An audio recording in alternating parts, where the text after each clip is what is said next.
or Professor Stan Westgard is the son of James Westgard, who is the founder of the Westgard Rules. If you're in a laboratory where you do some form of quality control, you must have had reasons to use the Westgard Rules. So we want to hear from, permit me to use the word, the headquarters of the Westgard Rules the world over.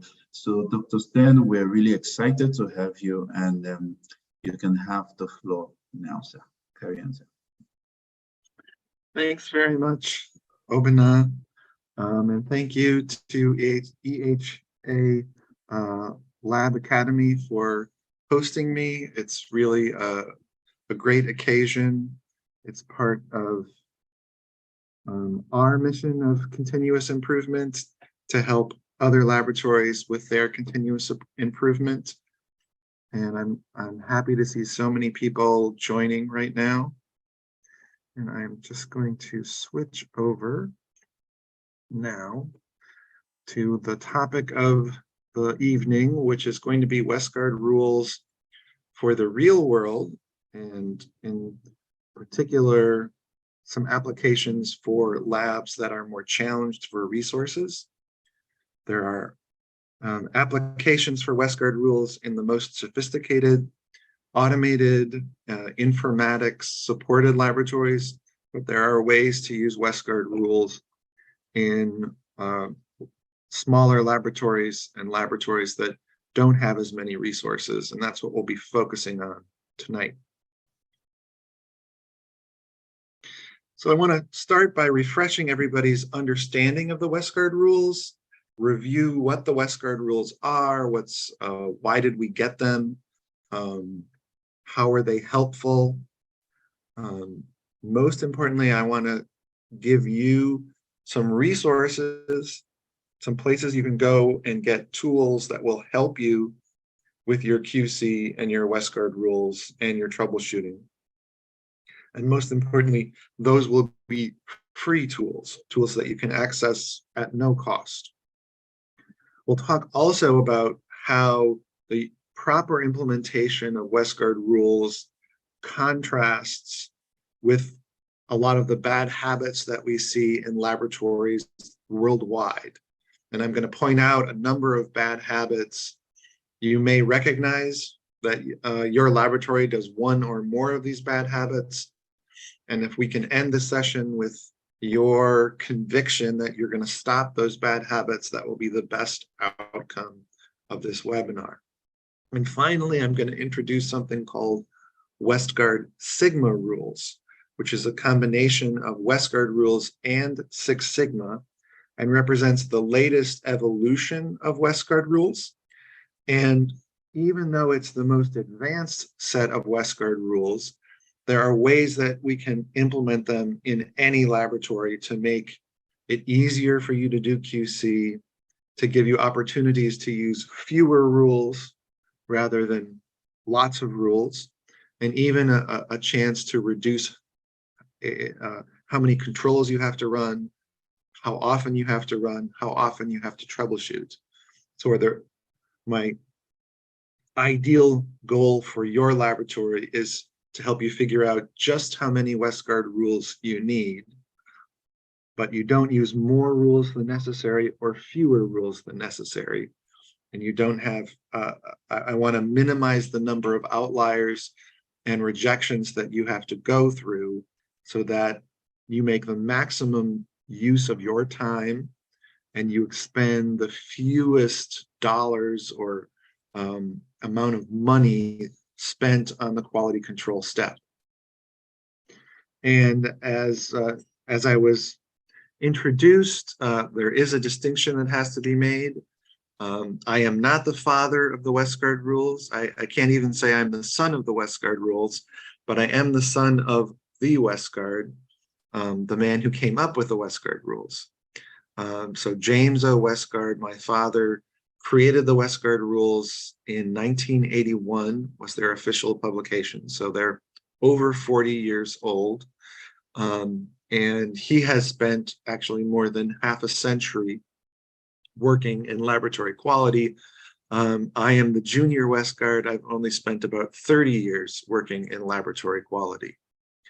And the main source of our contact with the rest of the world is through our websites, our media, and Westgard.com is the flagship of our resources. And it has more than 74,000 laboratory professionals. It's one of the largest organizations of laboratory quality professionals in the entire world. And best part about that is it is free. It's a free membership. And if you join, you'll get access to more than 800 different articles and resources and plotting tools and downloads that can empower your quality practice in your laboratory. Now, a little bit of a history lesson, which is also going to provide us a useful statistics lesson. My father was born in North Dakota, which is one of the least known states in America. And when he was born, he was working on a farm. So he was helping raise wheat in fields. That was the reason why he left the farm. As all too many people know, farming is very hard work. However, he has been a lucky person throughout his life. And later in life, they discovered oil on the farm. So the family farm today is a little bit more prosperous. But my father has spent most of his life in Wisconsin. If you look near the center bottom of this yellow state, you'll see Madison, Wisconsin. That's where he lives now, and that's the headquarters of the Westgard Corporation, a state known for making beer and cutting trees. So here's our statistical question.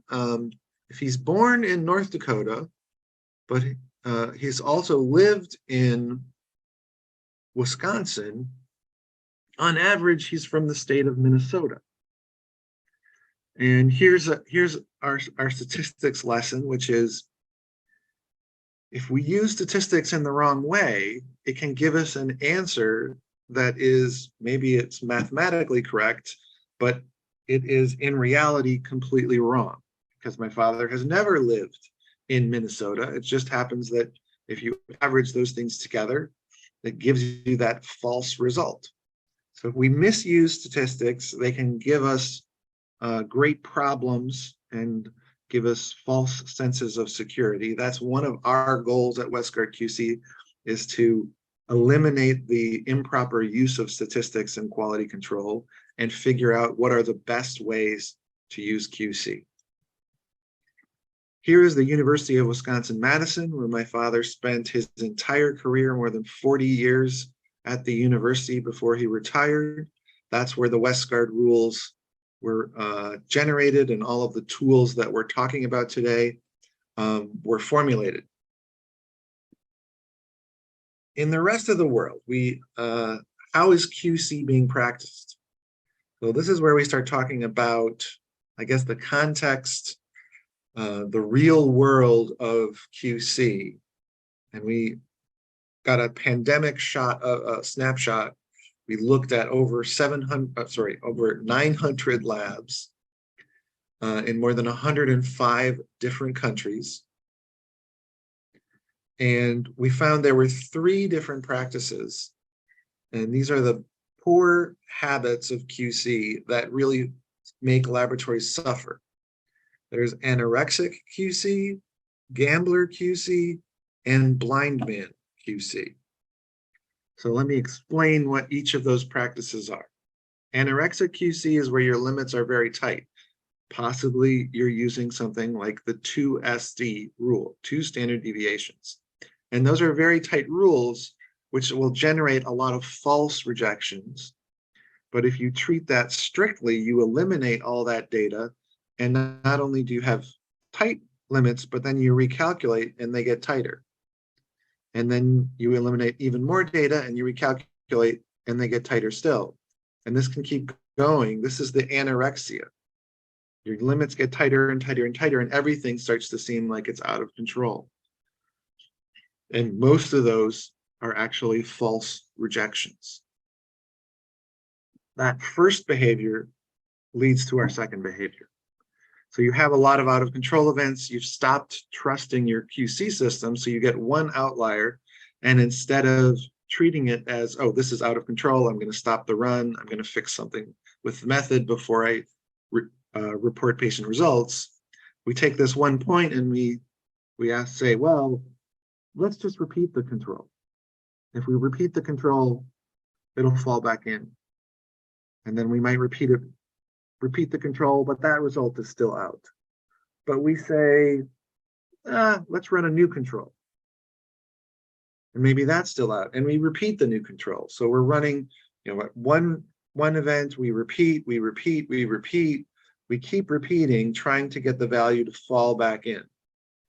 And this is why we call it gambling, because you're no longer working as a clinical facility, you're working more like a casino. Finally, this excessive gambling with controls can lead to the third and final behavior. This is where the laboratory has really broken trust with their own statistics. They don't like their standard deviation anymore. They don't trust the outliers. They keep repeating, and in trying to stop all of that, they look for a set of limits or standard deviation from somewhere outside their own laboratory. They stop looking at their own performance and they look out for other people's performance, and that becomes an excuse to use a very large SD from a package insert or an EQA group SD or a peer group SD. That's an SD that is built on many, many laboratories, so it becomes very, very wide. And now you don't have a gambling problem, but you have limits that are so wide, you've lost sight of the process. You no longer can tell if something is correct. Everything gets to be considered in control. And what really you've done is you've turned your patient into the control. The vials that you're running, the QC that you're running within the laboratory is useless. It's too insensitive. And now you're waiting for the clinician to get a bizarre result or the patient to get a bizarre result and call you up and complain and say, this number doesn't make any sense and it doesn't fit the clinical picture. That's what we call blind man QC.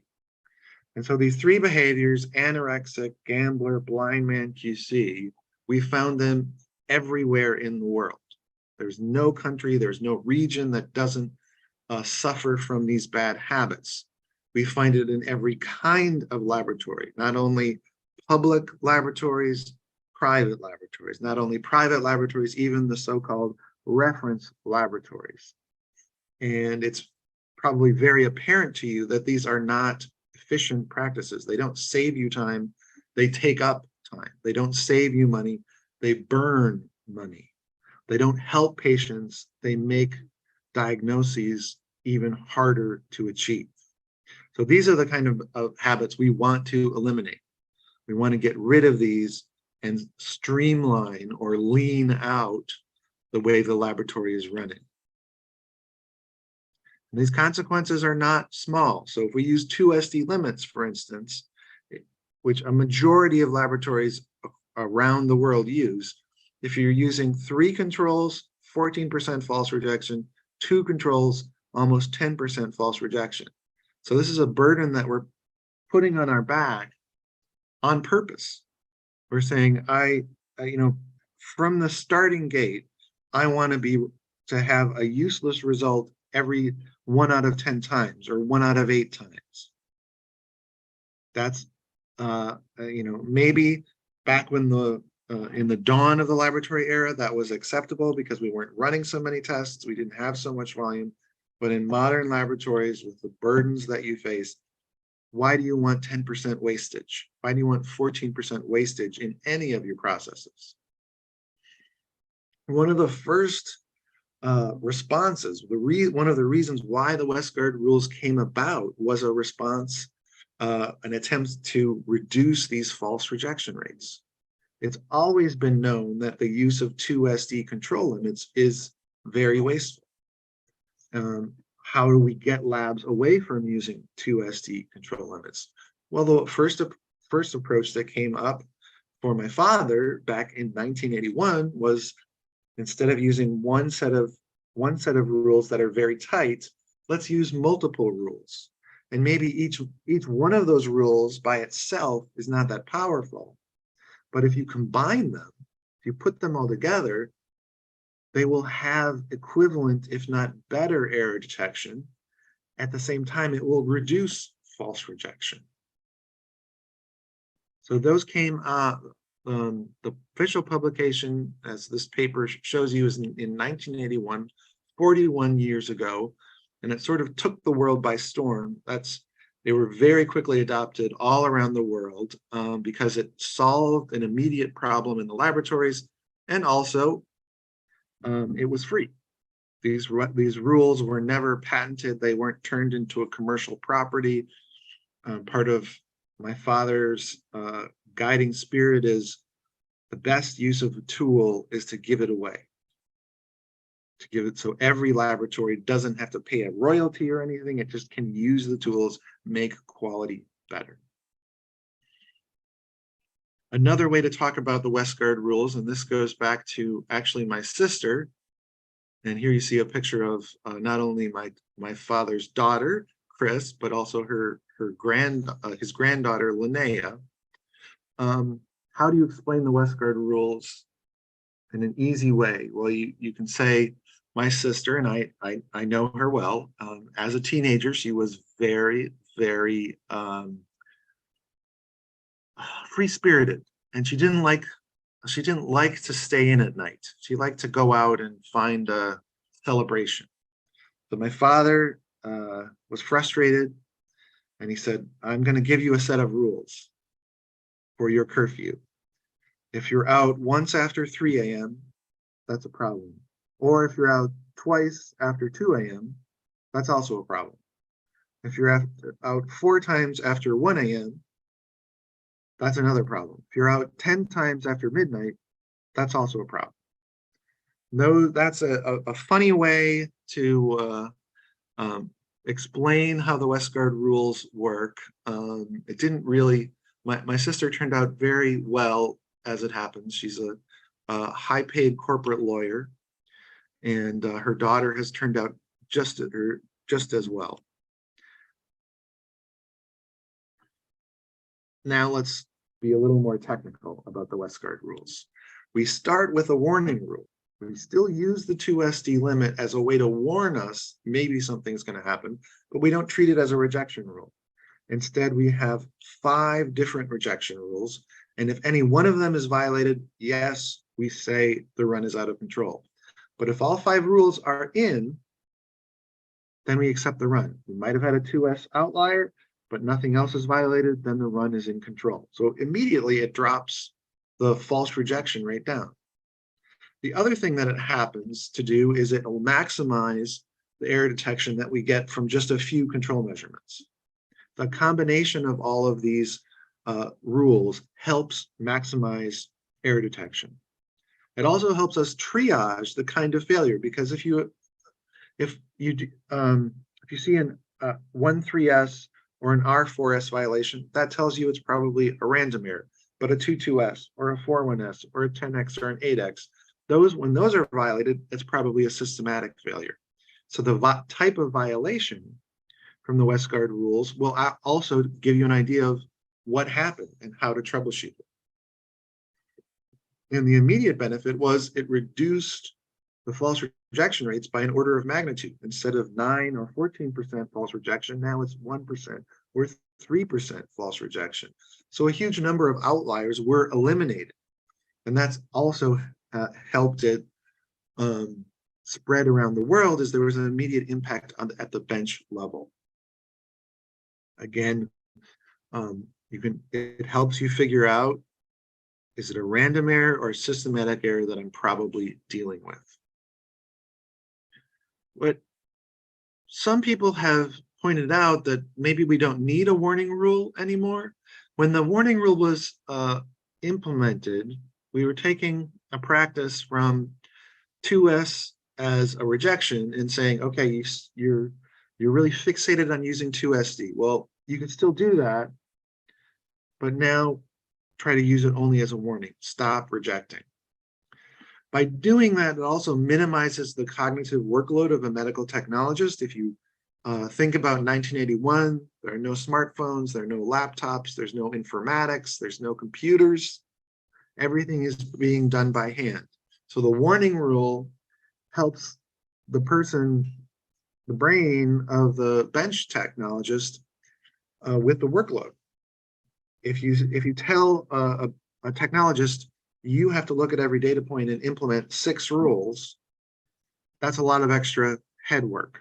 But if you say, look, think about only 1 rule when you're looking at every data point, and if that warning rule is violated, then you can look at 5 other rules. So that is something to consider if you're doing a manual application of Westgard rules today, that you may still need the warning rule because it'll help minimize the cognitive workload of your technologists. Where do we use the Westgard rules, and where should we use the Westgard rules? In 1981, when they first came out, the primary application was on chemistry. But if we think about the rules, they're agnostic. They don't only say, are you from chemistry? They take any numbers, any quantitative results, you can plug into the Westgard rules. So we can look at immunoassay, we can look at toxicology, we can look at hematology. The only place where we definitely can't use Westgard rules on is where there are purely yes, no, positive, negative, qualitative assays. Purely qualitative assays, you can't use the Westgard rules.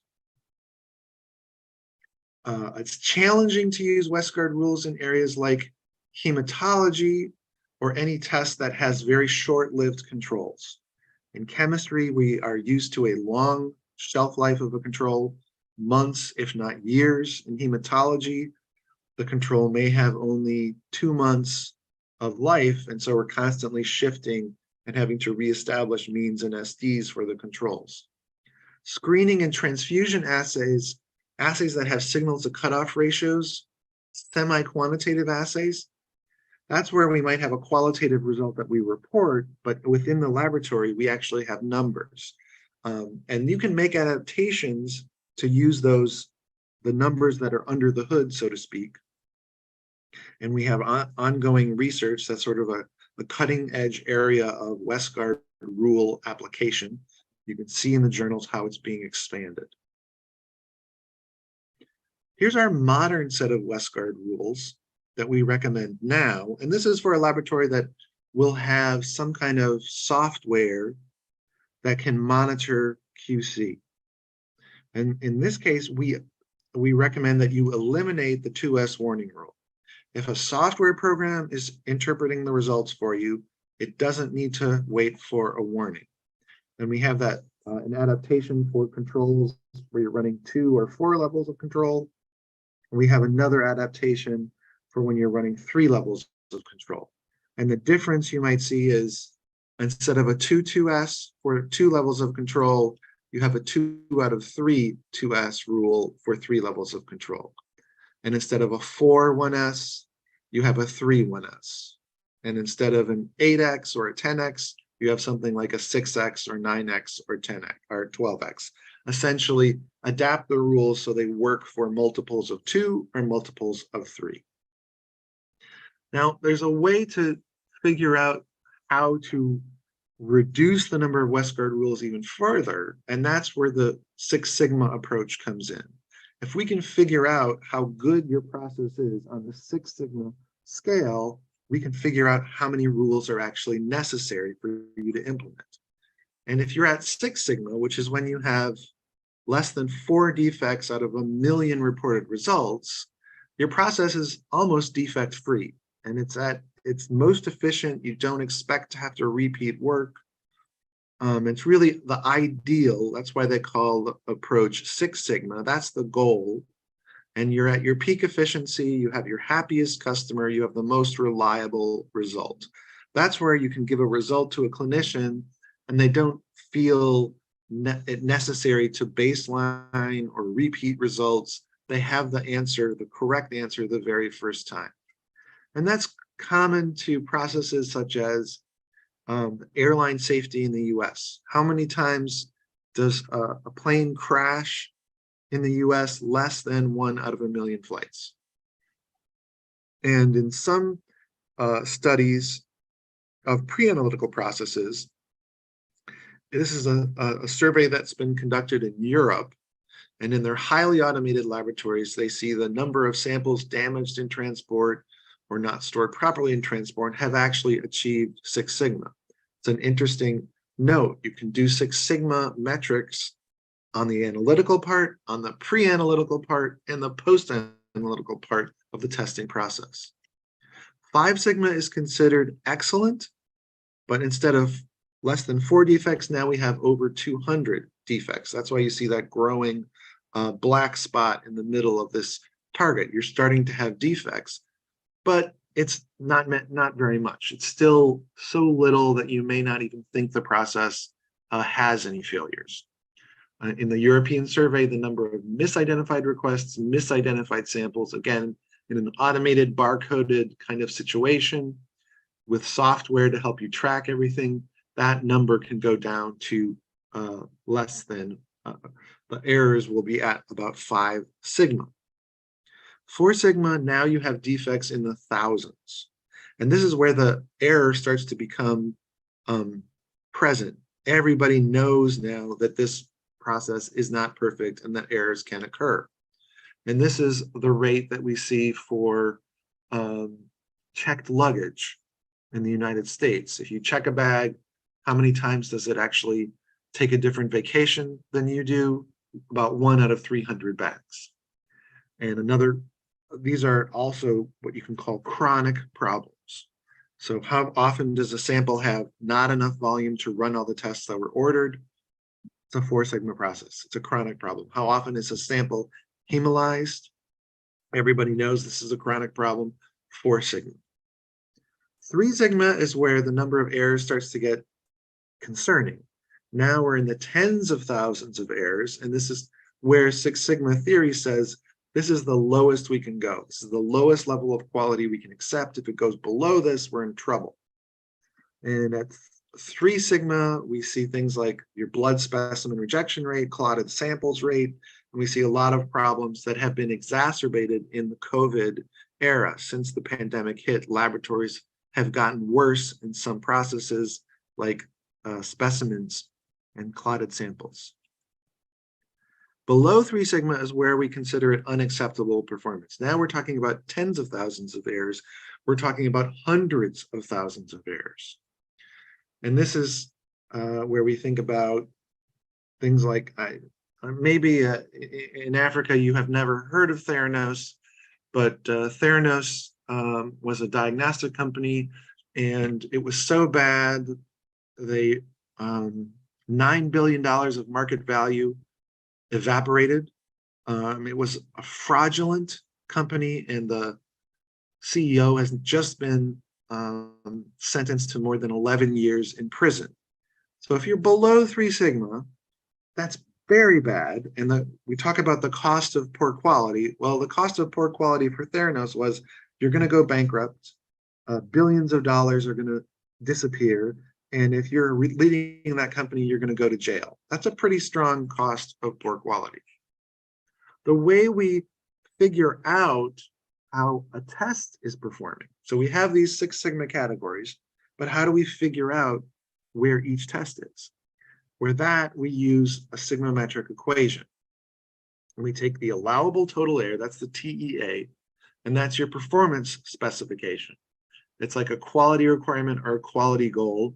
And the source of that is, you can go to our website, and then you subtract. I'm sorry, it looks like that subtract sign is not appearing in that equation, but it's TEA minus the absolute value of the bias. Now, bias is a number that you have access to because you're already doing external quality assessment, or you're in a peer group, or you have a control with a target mean, or a package insert mean, and you can compare what your actual observed mean is, and that difference is your bias. So there's a couple of ways to determine your bias. And then you take that total allowable error minus the bias, you divide that by CV, coefficient of variation. That's your imprecision. Again, imprecision is something you're measuring every day because you're supposed to be running controls every day. So you have two operational parameters, bias and CV, which you are already measuring. And you have the allowable total error, and that's simply, you can look it up. We have pages in our Westgard website where we consolidate all the performance goals from around the world. You can look, do you want to hit the goals that are enforced by the Joint Commission International, JCI, and CAP in the US? We have the columns so that you can see those are the goals I need to hit. And that the result of that equation will be a number. It'll be 1, it'll be 3, it'll be 6. It could be better than 6. That'll tell you the sigma metric of your test. The graphic here is to give you an idea of how that equation works. The allowable total error at every end, at either end of this, that's the amount of the space within that you have your result must be located there. You have in the center is the true value. That's really what's going on with the patient.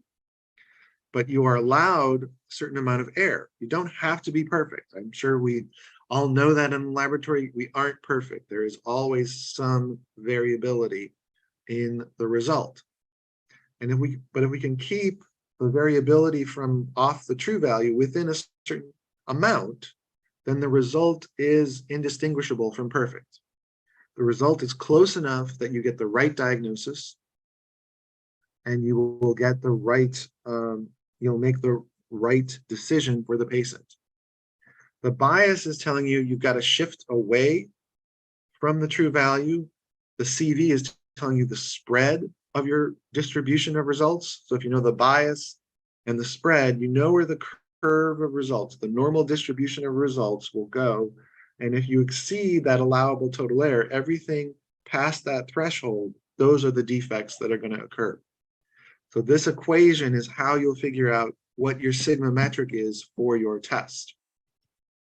And then if you know what the sigma is, you will know how many Westgard rules to use. You see in front of you, this is the Westgard sigma rules. And looks like the regular Westgard rules, except at the bottom. At the bottom, you see 6 sigma, 5 sigma, 4 sigma, 3 sigma, and a number of dotted lines. At 6 sigma, you'll see there's only one rule in that area.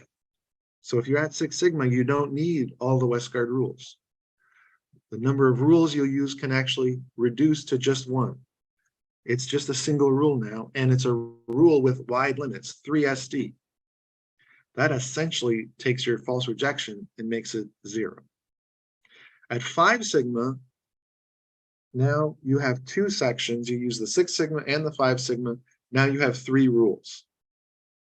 So at 5 sigma, which is still excellent, you don't need all the Westgard rules, but you need 3 of them. At 4 sigma, again, you notch over, and now we have 4 rules for the Westgard rules. And at 3 sigma, remember 3 sigma is the minimum level of quality that is acceptable. At 3 sigma, that's when you need all the Westgard rules. So there's one scenario where you need all the Westgard rules. And that's only at the minimum level of quality. Well, I should take that back. There are 2 scenarios where you need all the Westgard rules. The first one is at 3 sigma. Below 3 sigma, you still need all the Westgard rules, but the Westgard rules are not enough. So if you find out you have a 2 sigma or a 1 sigma or even lower than 1 sigma test, you need all the Westgard rules. That's true, but all the Westgard rules are not going to be enough. They won't give you enough error detection to catch the error fast enough. So now you'll need not only the Westgard rules, but the EHA Clinics rules. You'll need anybody who you can talk to. Are there additional ways to do QC? Can we do something that is non-statistical to add to this? Are there other ways to monitor the system? And also in the back of your mind, think, if I have a 2 sigma or a 1 sigma test, eventually I want to get a better, I'm going to want to replace that method with something else. The even further latest evolution, in 2019, we introduced the concept of QC frequency. So the mathematics now exists to determine how often you need to run QC. The traditional way of doing QC is once a day or once every 8 hours based on a clock. The new math, the new QC frequency, the mathematics are based on risk to patient. How do we minimize the risk to patient that they're going to get a bad result? Well, at 6 sigma, the math turns out you could go 1,000 patient samples before you need to run QC again. Whereas down at 3 sigma, it's about every 45 patient samples you need to run QC again. And that turns out to be pretty expensive in QC. If you have a low sigma method, a poor quality method, you might end up having the need to run QC 300 times more often, or 60 times more often than if you had a 6 sigma method. And that we should note that's probably beyond the capability of most laboratories in the world, not just low resource laboratories, but high resource laboratories. So the lower your sigma gets, the more Westgard rules you need, the more controls you need to run, and you need to run it more often. And if you don't follow those recommendations, so if you have a 3 sigma method and you don't use all the Westgard rules and you only run QC once a day, well, all of that additional QC you should have been running is now converted instead into additional risk you're giving to the patients. If you're not running QC enough, that means there are more patients at risk of getting the wrong result. Again, the resource adaptation for this, or the adaptation, I would say, for developing laboratories, is that you want to figure out where are your 6 sigma assays so you can minimize the amount of effort you put into those. And then for more challenging assays, you're going to take we freed up time from our 6 sigma assays, we're going to move that over into putting more effort into our poor sigma assays. Now let's talk about where we can get these resources. I mentioned that there are a number of free tools that we make available. Here is a list of them. You can find them if you search for them on the Westgard website. The first thing is QC calculation. So if you have QC data, we have a free QC calculator you can access on the Westgard website. We also have a free 6 sigma calculation. We also have a free QC plotter. If you don't have the ability to make Levy-Jennings charts, we have a tool that you can enter about 30 data points and it will plot them on a Levy-Jennings chart for you to interpret. So even if you don't have software in your laboratory to do QC charts, if you have access to the internet, you can use our free tool to make that plotting. The Westgard Sigma rules are also free. You can download that. We have a download section in the website. You can download a set of the Westgard Sigma rules to help you identify, here's a test where I can save money, I can save time, I can reduce the number of troubleshooting episodes. Here's an assay where I need to do more Westgard rules, where I need to be considering more ways to improve method performance if that's possible. Those things are all free. So there's a set of tools you can access. It will cost you no money. The things that are not free are, first, you have to unlearn any of the bad habits. If you've been practicing anorexic QC or gambler QC or blind man QC, you have to figure out, how do I stop it? How do I make sure my other colleagues in the laboratory stop that? It also will take you some time to download these tools and actually use them to redesign how you do QC and train everyone to understand. On this test, we do QC one way. On the other tests, we do QC a different way. For some laboratories, they've been doing one QC for everything, which instinctively, we know one size fits all is going to be too much for some and too little for others. It's imperfect. If we can optimize, figuring out how to optimize the QC process is a better way, a more efficient way. It's not easier to think about, I admit. It's less efficient for your brain, but it's much more efficient for your laboratory processes. It also, there are some assumptions that are being made when we talk about the sigma metric design process. You have to have a good diagnostic partner. That means you have to have instruments that are good. You can't just take the cheapest instrument out there, because some of those really cheap instruments are terrible in terms of sigma performance. You will save money in the purchase price, but you will have to pay again and again and again and again over the operating a lifetime of this instrument, because you'll need to do more QC and run more QC and more rules, and you'll have more outliers and more troubleshooting episodes and much more frustration.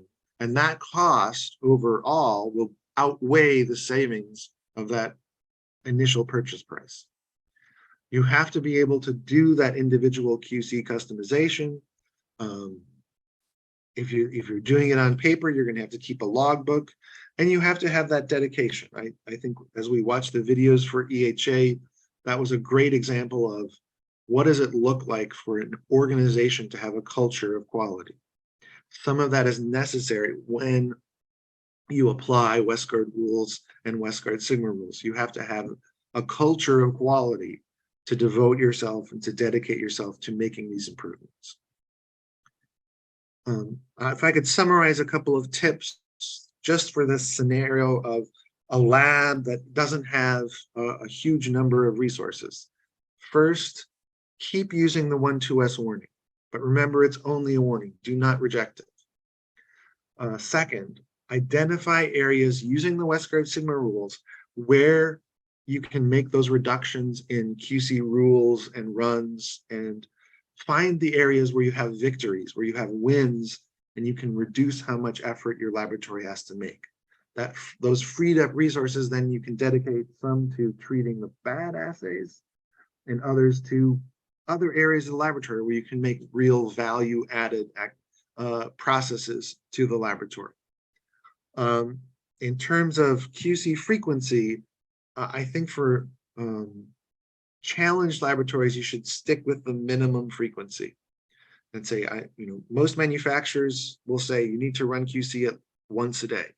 I would say you should maintain that, just in terms of compliance with things like JCI and other organizations. They're going to want you to do that once a day QC.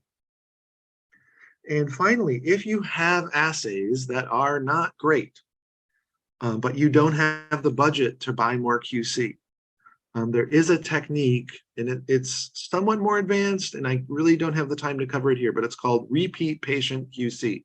You repeat a patient sample, and you look at the difference between the two results on the same patient sample and use that as a way to do QC. And because patient samples are free, it's a free way to do extra QC. So we have some information about that on the website. You can look that up. And finally, you saw in the video from EHI talking about their Joint Commission International accreditation. One of the emphases of that is quality is not ever something where you're done. You're never done with quality. It's a continuous process. You're always trying to get better at getting better. That has been my father's experience over his half-century of work. This is a very unique picture. These are both students of his, but they are different generations. One is the mother, one is the daughter.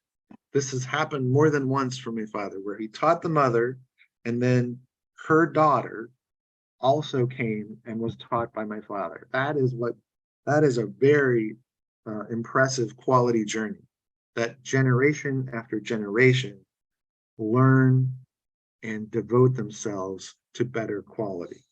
And you can say that that's what's happening here at Westgard QC. I'm the second generation, I'm the next generation, trying to help laboratories get better. We can now switch over to questions. I want to thank again EHA for having me.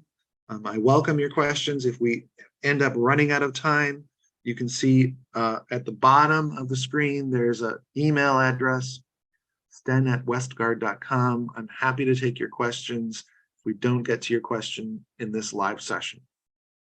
So thanks again, and I think we can turn over back to Obina. How do you want to start with our questions? All right, thank you for that wonderful session, Professor.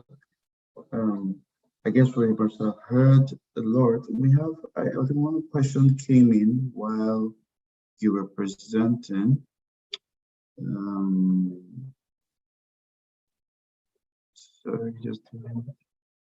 Is that how can we use Westgard rules in semi-fourth generation ELISA techniques for screening blood? Okay. So this is going to be an area, I mentioned it, I suppose, in the abstract. If we have a qualitative assay, if we have a screening assay that's positive or negative, we can't do any kind of statistics on yes and no. You can't, there's no average of yes and no. You don't have yo as the average between yes and no. Instead, you have to go under the hood. You have to figure out, are there quantitative numbers associated with a signal to cutoff ratio? And it could be, if you look at the controls you are running, so you may have a control that's at a particular signal to cutoff number, and there will, if that control has a normal distribution, then we can apply all of the statistics that we would do with a traditional chemistry assay.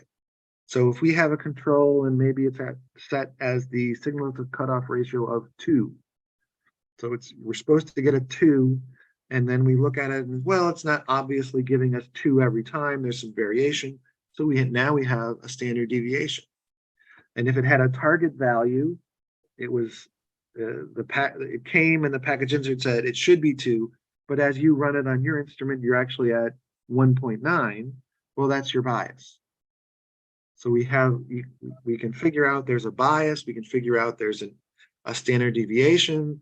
The thing we're missing for most of these assays is what's the allowable total error? What is the performance specification or quality goal we're trying to achieve with these controls?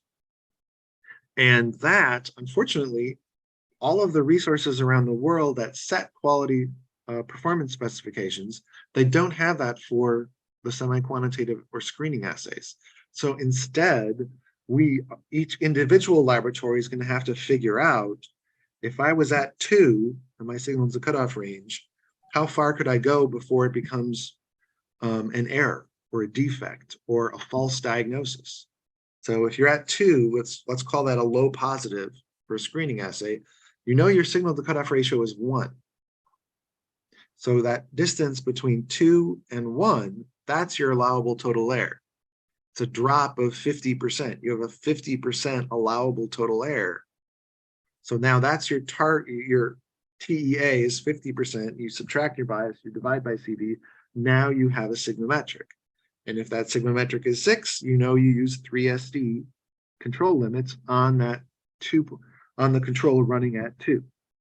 So that's one of the frontiers of QC application right now for Westgard rules, is looking at those types of assays. So there's a handful of papers out there, and we're continuing to do more research and publication in that area.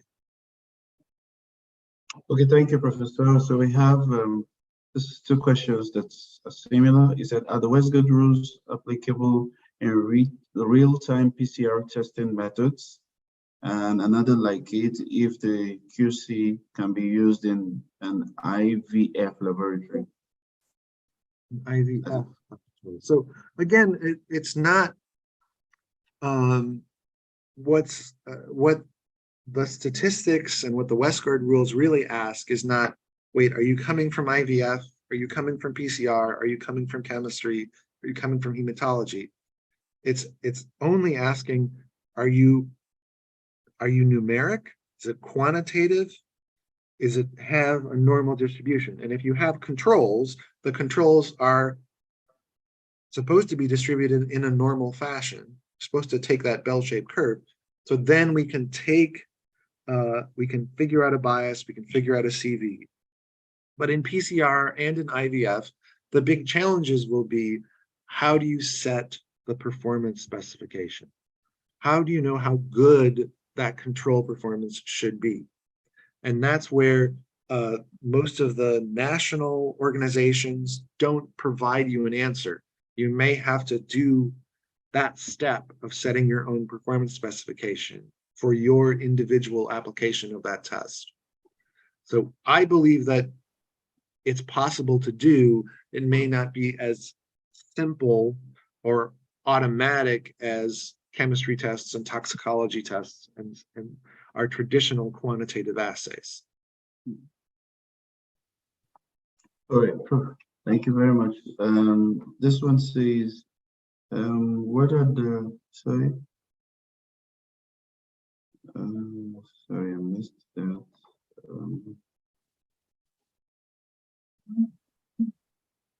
No, I missed the question. What is that question? Okay, in troubleshooting, this 6x bias, this one has something about 6x. Okay. Is that in troubleshooting QC failure, for example, is 6x bias? How do you recommend we go about investigating such? So if we talk strictly to that question, if we're looking only at a 6x, if you see a 6x violation, so that's 6 values on one side of the mean, that is some kind of systematic error. You would try to figure out, what is there a shift? Is there a trend? Is there is something in the reagent slowly degrading? Is there some instrument component that is in the process of failure? And then those are just the beginnings of the answers to that troubleshooting scenario. Some of your troubleshooting steps will be instrument specific. We have some troubleshooting flowcharts on the Westgard website, and we have others that are in our courses on basic quality control. Okay, Prof. Thank you. So, team, there are some questions I'm not taking because some of them he has answered them, like some that are specific about in what laboratory to be used, and Prof has said it's not laboratory specific. It has to do with whether it's a quantitative or a qualitative test. So if your it's not about whether it's hematology or this. So this says, what's your opinion on the practice of using a fraction of specified total allowable error instead of the specification itself to determine your control limits? Did you get that? Yes. So there is an idea that how do you build your Levy-Jennings chart? How do you build your control chart? Well, why don't you make your standard deviation 1/4 of the allowable total error, or 1/6 of the allowable total error? That is a tempting, it's a tempting simplification of how to build a control chart, but it is wrong. The fundamental, the foundation of statistical QC is you build the chart on your observed performance. Don't use somebody else's mean. It has to be your mean. Don't use somebody else's standard deviation. Use your standard deviation. If you use somebody else's, you're giving yourself a false picture of performance.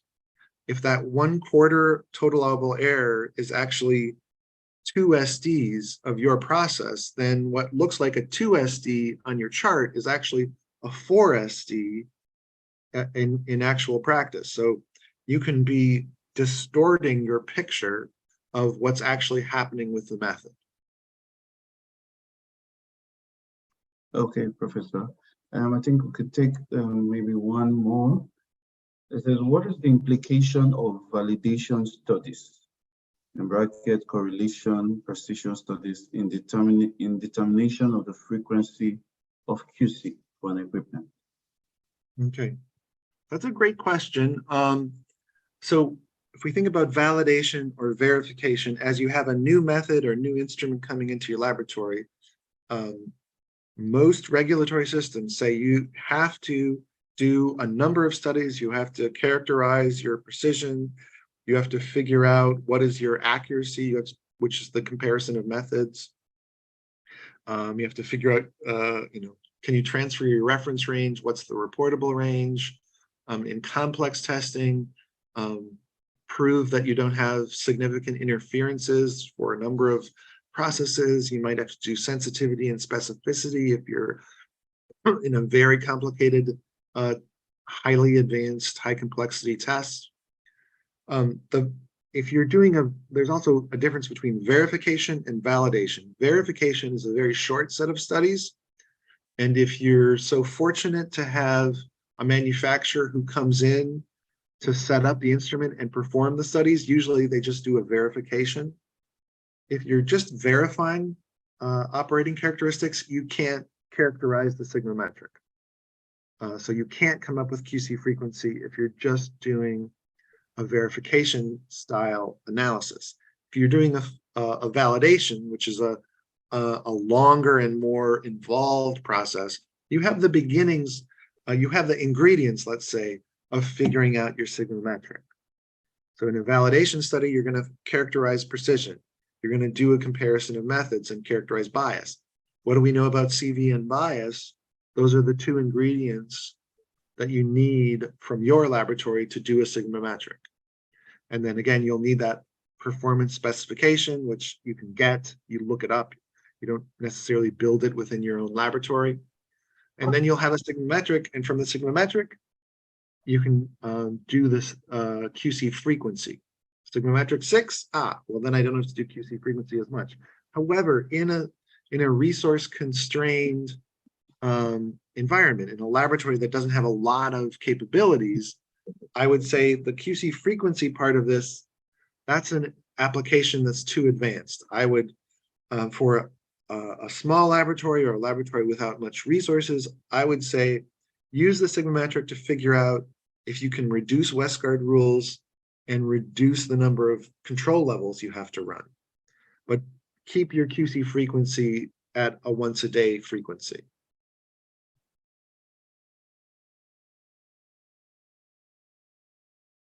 Okay, Stan, if we go by the questions that keep popping in, we will not round up tonight. But like the professor has said, his email again is stan@Westgard, right? Stan@westgard.com. Yeah, and whatever questions we haven't answered, please, Abina, send them to me and we'll answer them, and we'll put them in a format so that everybody can benefit from the answers. All right. So so it may end up somewhere on the EHA Lab Academy. It may end up somewhere on the Westgard website. And don't stop asking questions. This is how we get better. Be curious. I hope you go back to your laboratory and try and identify where there's some bad habits of QC that I see. And those are things that are impacting you every day. If you put in a little bit of effort now to fix that, you will get a big return on investment over the life cycle of your laboratory. Thank you again to EHA. Thank you again, Obina. Thank you to Siva. It really was a pleasure to be with you this evening. And I hope this is not the end of our collaboration. And I hope this is just the beginning of all of our quality journeys. Yes, thank you very much. We're really impacted. So team, for every one of us who still have questions, we're on the WhatsApp group. You can just reach me, and then I can collect those questions and forward to Stan, and then we'll also forward back his responses to you. So I'm sure you're glad to share with us this presentation slides, because there's so many beneficial things that were said. We want to go through it, and some of the members here too would want to go through it. And like Stan has has opened the door to us. There will be such future collaborations. So I'm sure he would make time in his calendar to be with us again, maybe sometime in the coming year. And for the rest of us, EHA Academy is still poised to and committed to bringing such educational content. You've not seen the best yet, the best is yet to come. And then let's also be good ambassadors of this knowledge we're learning. As much as possible, let's convert them to practice, take them back home, improve our practice. Then have we justified the purpose of this time and the effort that STEM has given to us. So thank you very much, Professor Stan. We'll be reaching out to you to still appreciate you more. And so for the rest of the team, it will be all from EHA Clinics Academy this evening. Good night, everybody. Bye-bye.